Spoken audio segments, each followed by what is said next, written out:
Good morning!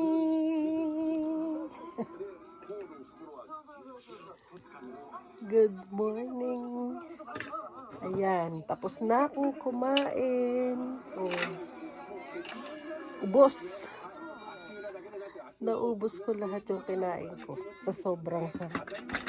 Ang sarap ng buro. Kaya paano ka ba nang papayat nito? Diyos ko.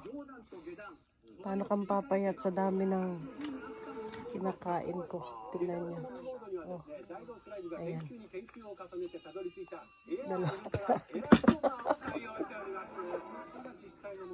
Ang takaw ko. Sige po. Bye-bye. God bless to all. Have a